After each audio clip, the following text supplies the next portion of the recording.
All right, let's dive into one of history's most profound stories about faith, endurance, and, well, the very nature of suffering itself. We're talking about the story of the Prophet Ayyub, who you might also know as Job. But let's start by asking a really tough question. What's the absolute limit of human patience? I mean, really, how much can a person possibly endure before they just break? Well, we're about to meet a man who was tested to that very limit and maybe even a little bit beyond. Now, to really feel the weight of what happened to Ayub, you first have to understand just how good his life was. I mean, to appreciate the fall, you have to see the incredible height he fell from. And believe me, before all this started, his life was pretty much perfect. So, who was this man, Ayub? Well, for starters, he was a prophet, a direct descendant of the great prophet Abraham, or Abraham as you may know him. And in his homeland around modern-day Syria and Jordan, he wasn't just some guy. He was this incredibly respected noble figure. We're talking kings looked up to him, common folks admired him, everyone. But it wasn't just about his family name or his status. What really set him apart was his character. People called him the perfect servant. And here's the kicker. Even though he was unbelievably wealthy, his real identity was in his humility. He was always feeding the poor, clothing those in need, and constantly praising God. And when I say wealthy, it's kind of hard to even wrap your head around it. We're not talking rich, we're talking a whole other level. He had 500 pairs of oxen just for farming, 500 female donkeys, which back then was like a fleet of luxury cars, a serious status symbol. And then thousands and thousands of sheep and camels. For all intents and purposes, this man lived like a king. But you know how these stories go. This perfect golden life, it was about to become the backdrop for a cosmic challenge, a divine test of faith. This is the turning point, the moment that sets everything in motion and explains why all the suffering was about to begin. So here's what happened. Up in the heavens, the angels were talking about Ayub, praising him as the best, most pious believer on the entire planet.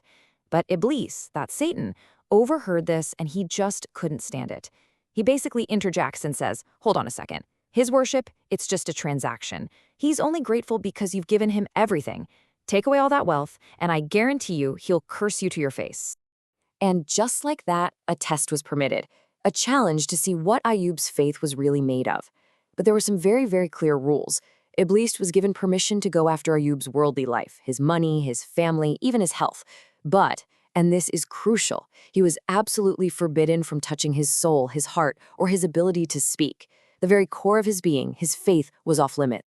So with that permission granted, the attack began. And it wasn't a slow burn. It was immediate, it was brutal, and it was relentless. In the span of a single day, his entire world was about to come crashing down. First, a messenger comes running, completely out of breath. The news? Fire fell from the sky and burned all your sheep. Just like that, thousands of them gone.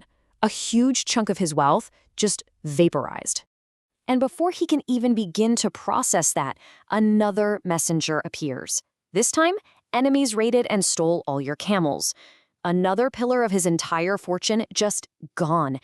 You can just feel the ground shaking beneath his feet.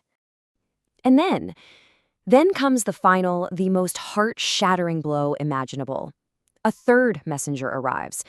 A storm. It collapsed the house, and all of your children.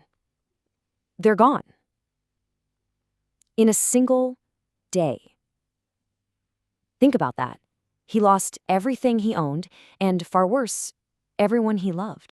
So, in the face of this absolute, total devastation, what does Ayub do? His reaction is what completely stunned Iblis. He doesn't scream, he doesn't curse, he falls to the ground in pure submission and says, "The Lord gave and the Lord has taken away. Blessed be the name of the Lord." Just wow. The first part of the test, he passed. But the trial was far from over. Iblis, absolutely furious that he failed, goes back and argues, Okay, he's only patient because he's still healthy.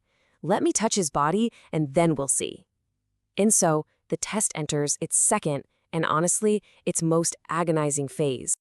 This time, the attack was personal. A terrible illness struck him, covering his body in painful sores from the top of his head to the soles of his feet. And the people, the very same people who once looked up to him, now they couldn't stand the sight of him. They exiled him from his own city. He was forced to live on an ash heap, completely abandoned by everyone, except for his one loyal, incredible wife, Rama. And listen, this wasn't something that lasted for a few weeks or few months. This state of constant agonizing pain and complete isolation went on for 18 years. Can you even imagine that? 18 years of unwavering patience through a level of suffering that's almost impossible to comprehend. So after nearly 2 decades, the trial finally reaches its climax. And here's where the whole story shifts. It turns from a story of suffering into a story of mercy, the ultimate reward for a patience that truly seemed to be beyond human limits. It's at this point that Ayyub offers a prayer. And what's so incredible about it is how humble it is. He doesn't demand a cure. He doesn't cry out about injustice. He just gently states his situation. Adversity has touched me. And then he reaffirms his unwavering faith. And you are the most merciful. That's it. That's the prayer. And the response? It was immediate. A divine command came, strike the ground with your foot. And from that spot, a cool spring of water just erupted. He was told to wash with it, and instantly his skin was healed, made new. Then he was told to drink from it, and his body was restored from the inside out. This wasn't just a physical cure. It was this profound act of mercy, washing away 18 years of pain. And the restoration was just as total as the destruction had been, and then some. His health? Completely restored. His family? Not just returned to him, but doubled in number, a sign of this incredible blessing. And his wealth? Get this, it was returned to him in a miraculous shower of golden locusts. Because of his patience, he was given back everything he'd lost and so much more.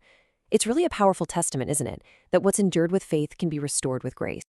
So this incredible story of Ayyub leaves us with a really deep question to think about. When everything is lost, I mean everything, your wealth, your health, even the people you love, what truly remains? What's that core part of you that no disaster, no calamity can ever truly touch? That, I think, is the ultimate lesson here.